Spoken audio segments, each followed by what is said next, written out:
Islamic principles can definitely offer important insights into complex policy problems. Some of that we already know from the literature and the material and the heritage of scholarship that already exists. Other information has to be mined from the primary sources, of course, and that's where it's important for people involved in policy and Islamic studies to work on the development of a robust methodology, a methodology that draws upon the higher objectives of the Sharia, but that at the same time refers to the primary sources for the important elements that would regulate reference to the Sharia and its application to those policy issues.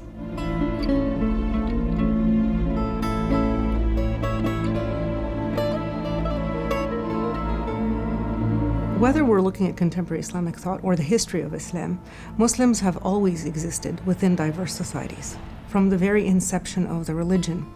And so the most conducive form of citizenship is an active and engaged citizenship that looks for common ground, that seeks common ground between itself and the other. And there is much in the Islamic intellectual heritage that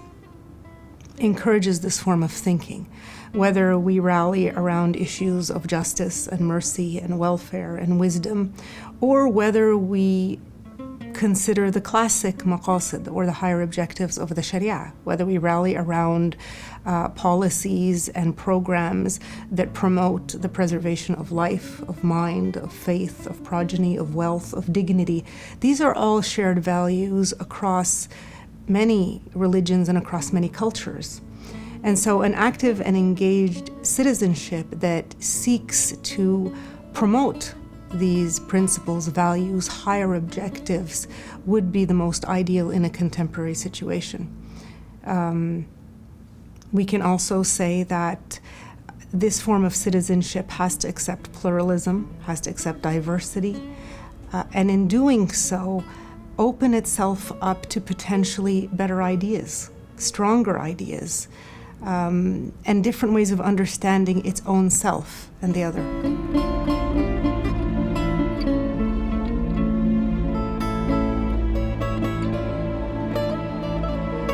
It's also important in this form of active and engaged citizenship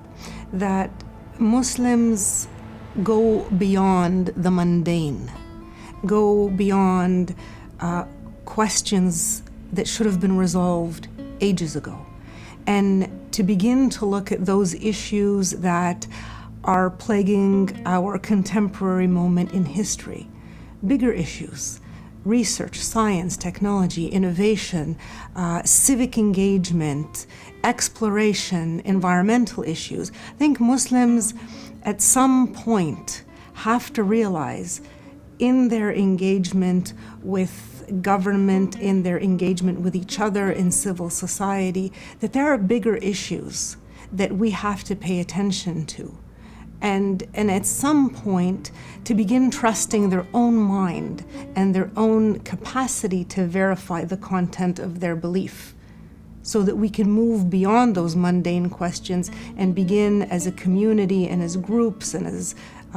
stakeholders in a common future to look at the bigger issues.